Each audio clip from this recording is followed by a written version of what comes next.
and coupled with the explanation or games, the children will understand what you are trying to tell them, which will be developed later in the primary section because their minds are still too little. We have a range, like mathematics we are talking, we have a range of figures that we have to work with. It is not just anyhow, but we are guided.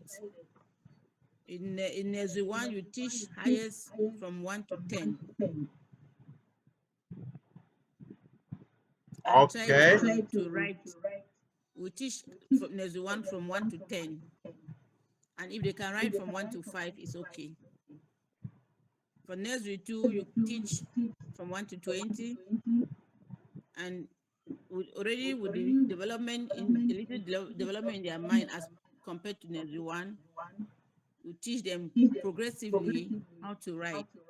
Once they know how to write from 1 to 10, we can now manipulate the other figures and they will write it. And we do oral counting.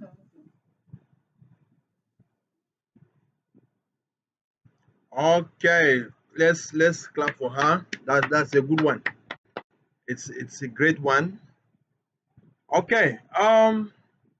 So that particular point makes it clear that the education should be made to suit the age group.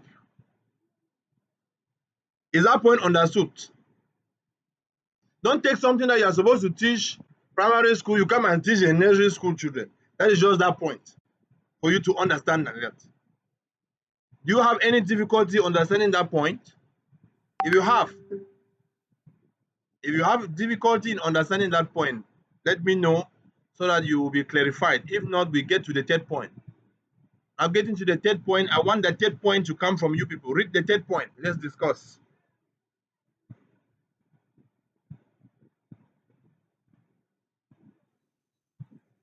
The demand for education will continue to be greater than its supply. Okay. The demand for education will continue to be greater than its supply.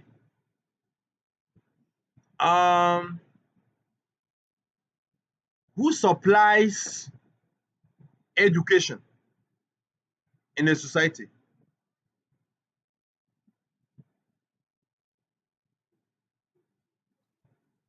The government and some private persons or parastatals. The government, you are only talking about your mind is tutored in one form of education. The parents too are involved. The community equally supplies education. Okay.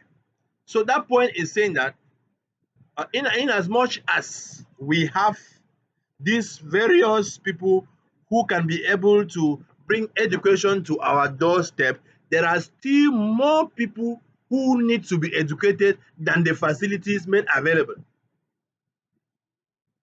Meaning that when you compare the demand and supply for education, you will see that the ratio can never be 50-50. The ratio cannot be 50-50. There are more learners or people in a society that needs to acquire education. But the education that they have is not sufficient. Is not sufficient. This comes as a result of what? Of our population. Of our population. So, if there are more people in the society with limited educational facilities, with limited resources, you see that the demand for education will always be far more than the supply for education. Let me just ask a simple question.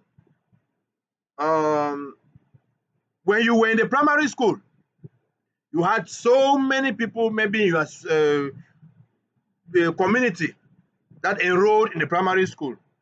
As you moved upwards, as you are moving upward, secondary school, the number of learners are dropping. They are dropping. The pyramids shows that it is crowded at the bottom. Very crowded at the bottom now.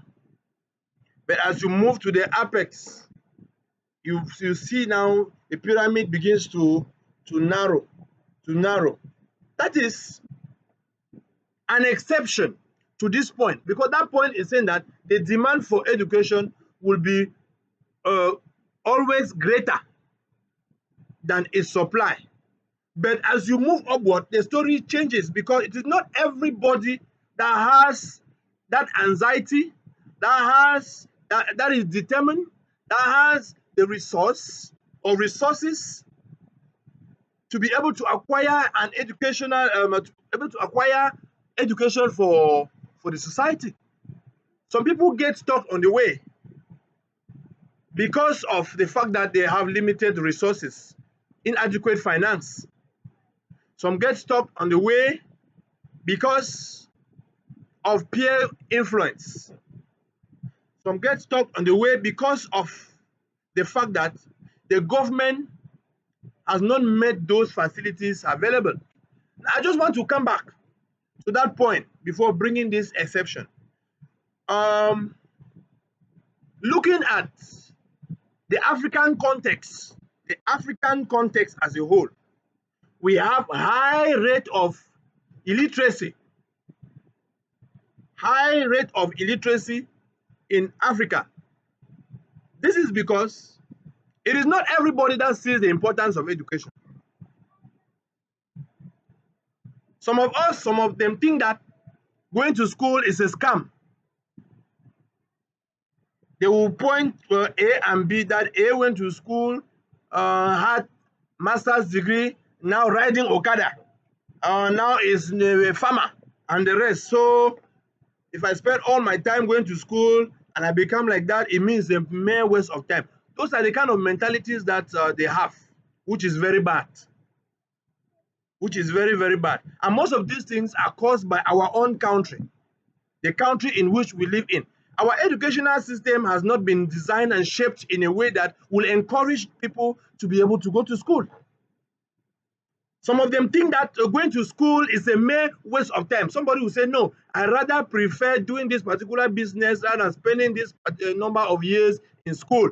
The A went to school, B went to school. They are not even employed. Because I remember today, the number of KPM holders in this country right now, as of now, is too much, and they are not employed. Likewise, in other fields too, they keep going to school, acquiring the certificates, and they are not even employed. And so, any other person who wanted to actually acquire or that certificate will not want to go to school, because A went to school and cannot use that certificate to fend for himself.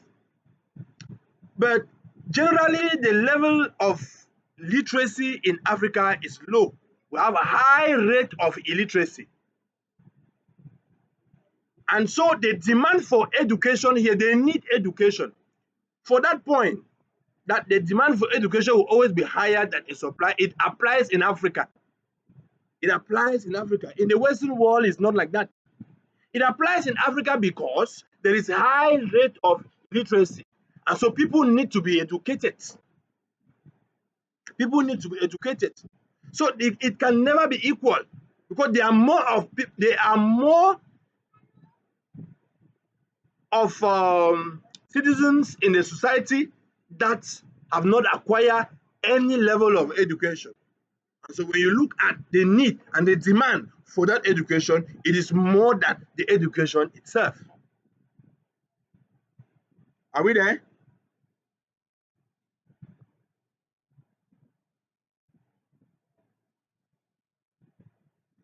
Yeah, so for that point, yes, for that point, the demand for education will always be greater than its supply. it applies in Africa. In the African context, it is a true reality. Yes, it is a true reality in the sense that the rate of illiteracy in Africa is at its apex. The rate of illiteracy in this our continent is at its apex. So there are more of our citizens in the society that we live in that needs education. That needs education.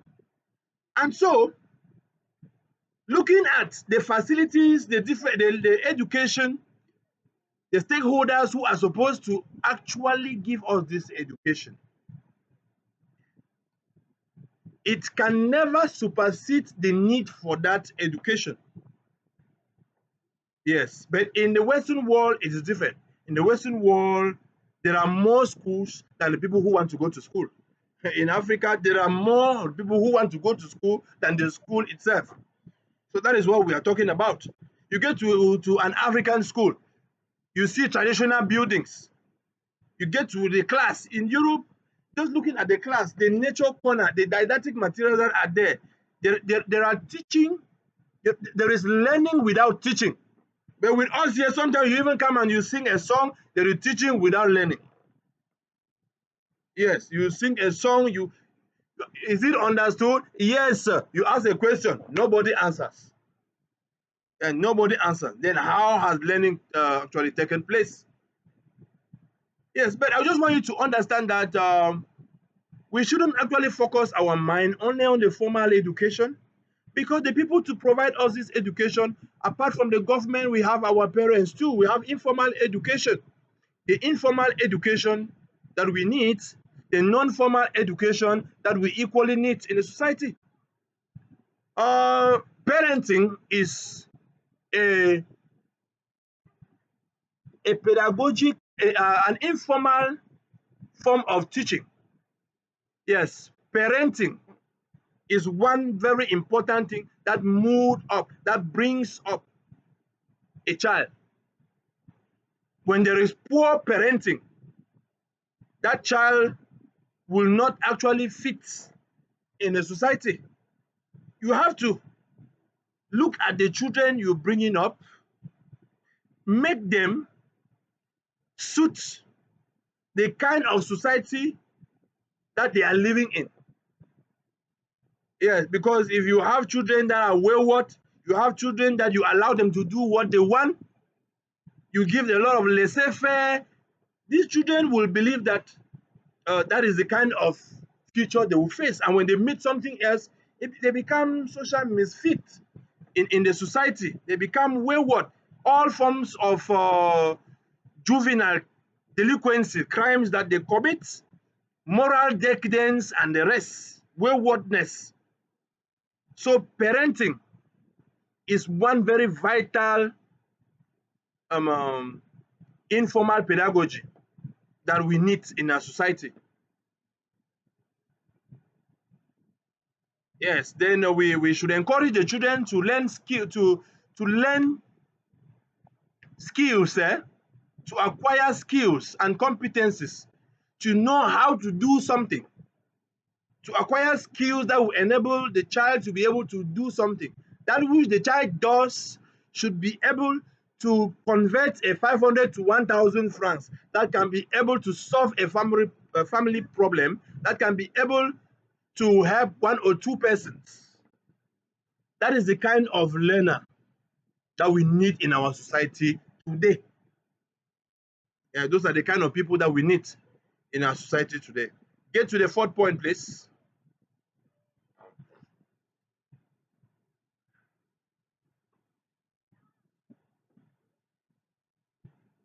The fourth point. Who is reading? The unit cost of education will remain fairly constant. There is traffic jam in who is reading. There's traffic jam. One person should read.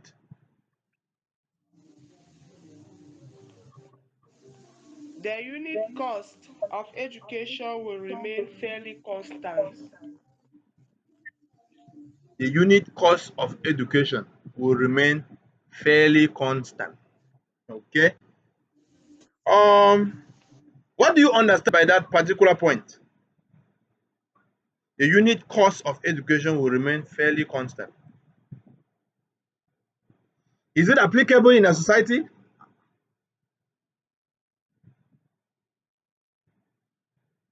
What does it cost to acquire a primary education? What's the school fee?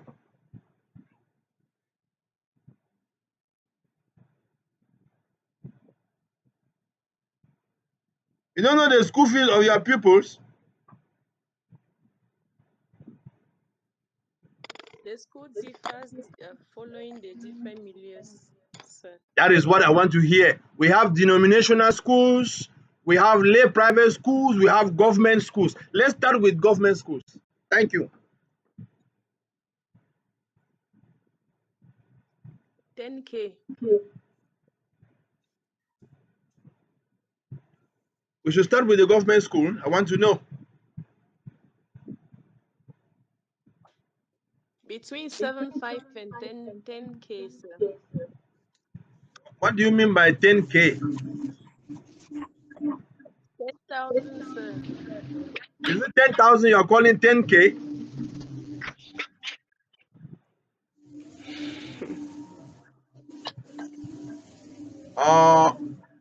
Okay. What about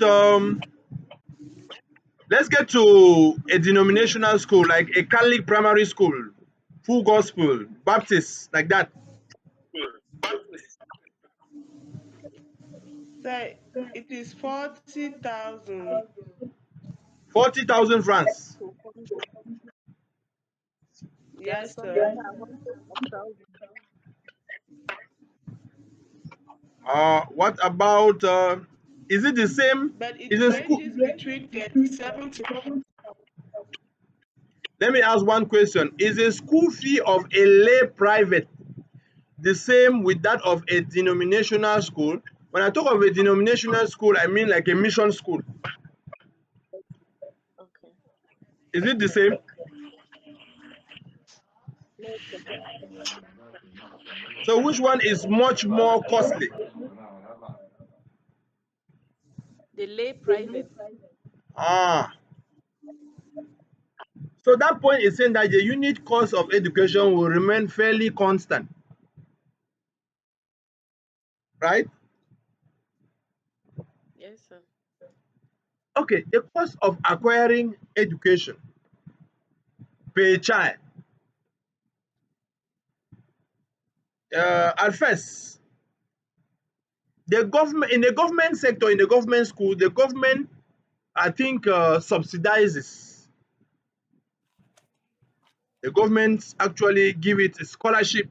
I put it because I remember in the primary school we used to pay even 700 francs.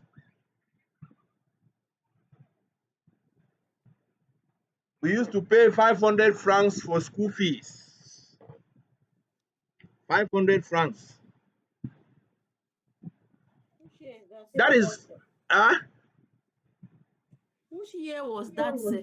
Hey, 500 francs. yes. Before it went up to 1.5. Is it 1.5 now again? No, every school is having their own price. So even No, as the far as government made it clear. education, The government made it clear. That was, I think, in 2000 and was it 4? Like that. Primary school, the school fees, all primary school, the school fees was 1.5, 1,500. So if you are a headmistress, you are collecting money more than that, they will sue you, eh? hey, sir.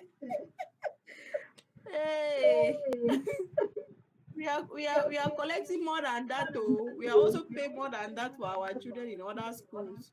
No, but it's a government school, and it is a prerogative and priority of the government to educate the citizens in the country, and you should not be a stumbling block. Oh, because for me, I know that primary school education is free. It is only each school that you know how to set up your PTA and you agree with the parents on the amount that you have to pay.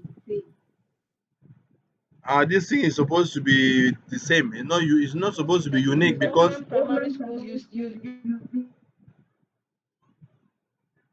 huh? up to 15,000 francs. Yes, 15 That, yes, in 15,000. Yaoundé. Yes, for example, in yes, sir. Yaoundé, That is 15,000. no, it's too much, no. And then, and then in denominational schools, it's even more than that. Let us just consider the fact that denominational schools, they do that in order to take care of their teachers because it's like a board that they manage their own things. So Mm. here So we in come back to the government school. Here in Yaoundé, government schools, I know of government schools who are paying PTA levy of 15,000 francs, Please, 13,000 francs, 10,000 I francs. need the name of some of those schools, please. No, sir. It's none of our business. No, I need the name of some of those schools. Honestly, it's not correct. Here in the west, we pay 10,000, sir.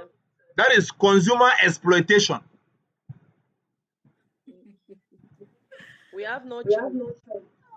The government has made it. That is why I say that these administrators that we have today are armchair administrators. They sit in their office chairs and they don't know what is going on in the field. They will tell you that school fee is 5,000, is 1,500 when people are collecting 15,000 in the field and parents are suffering. Mhm. When they come for supervision, they come and they give their envelope, they go away. Get them.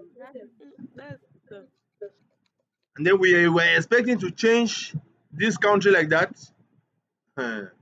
It's going to be a far-fetched, it's like a myth. Anyway, now looking at that point, is it true that the unit cost of education is fairly constant in our country? no, sir. You disagree in total. It's not constant, sir. Why? Why isn't it constant, please? I want to know. Madam Odette, There are a lot of you are sleeping. okay. Please, sir, you have There are a touched lot one of of the points. mathematics differently in the Huh? school, sir. You have already touched one of the points. I want you to tell You me. Yes, collect I have touched. hello, sir. Uh-huh. You have touched one of the points. You've touched one of the points. You collect 1.5 and inspection comes and needs 50,000 from you or 100,000 from you when you don't have. And there are the very people who will go and plot against you because each person is Uh, trying to secure his or her place. When they come, they does, leave fuel. When they come, they leave what they are coming to inspect. They inspect other things and they want money. Well, how will you survive? How will you sort their problem out? Madam, suppose You that are the you one with are. the problem. So it means that if you are the inspector, that's what you'll be doing too, eh?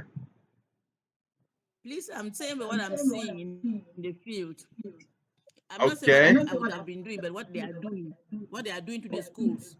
Suppose that you are There the is also a appointed problem. divisional delegate of basic education in your division. Tell us exactly I'll abolish it. how this problem can be solved in just Make a it straight yes. Please, sir. Yes. If Well, yes, if you are strict, if you are a regional delegate and you put the text on the table and apply it, things will change for the better. yeah, But so when for they that put a point, regional delegate who knows that they have put him in a farm to reap, and his subordinate also are there to help to reap, what do we expect? It is horrible out there. The government even creates schools. There is no plot. There is no building. There are no teachers, just to name a few. How do they? And then they appoint a head teacher or a principal. What does he or she do? So it is a myth, like you said. It's truly a myth in okay, Cameroon. madam, we have heard you clearly. So we see that that particular point does not apply in any way, not even closer. not at in our country, because Cameroon is a country where they believed in feeding their own stomach. They take public funds for their personal property. Lots of problems, embezzlement, misappropriation of funds, bribery and corruption, tribalism, nepotism, all those problems. It's a social cankerworm that has eaten deeply to the root fabrics of all Cameroonians. Okay, let's get the last assumption of the social demand approach.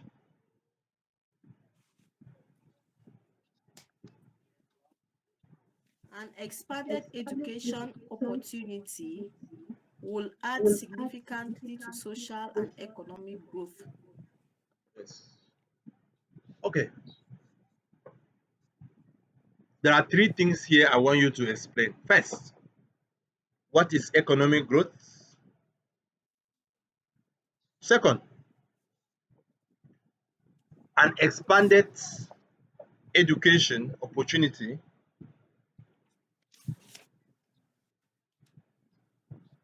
Are we there?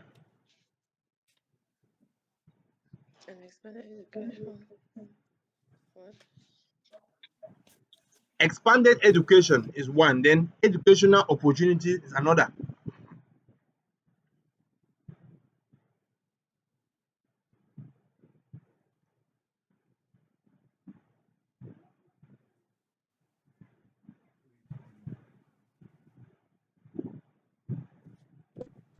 $40,000.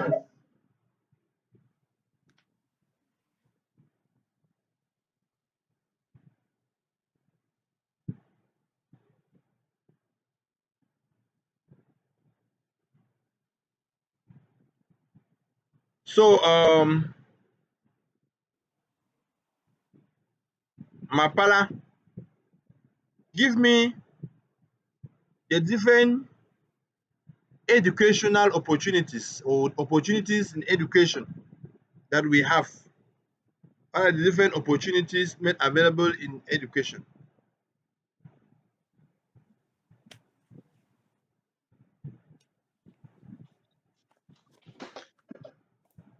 I do not really get the point. I need educational opportunities.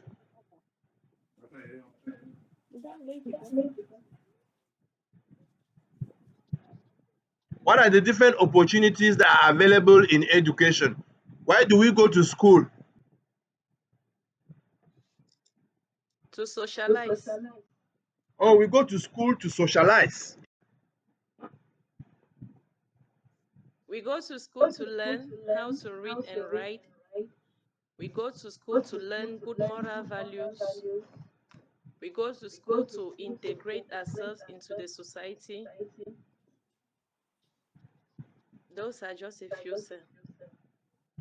Oh, that is great. I've heard learning, integration, learning good moral values, and the rest.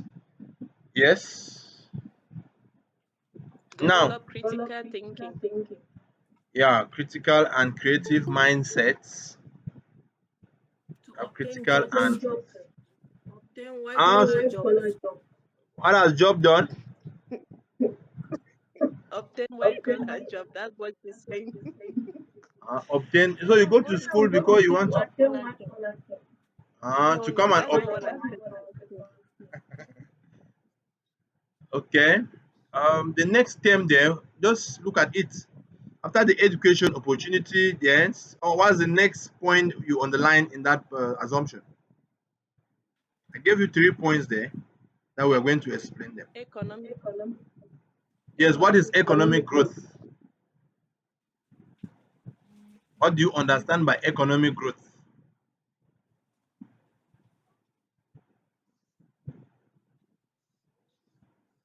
Hello, what's economic growth? You did economics and commerce.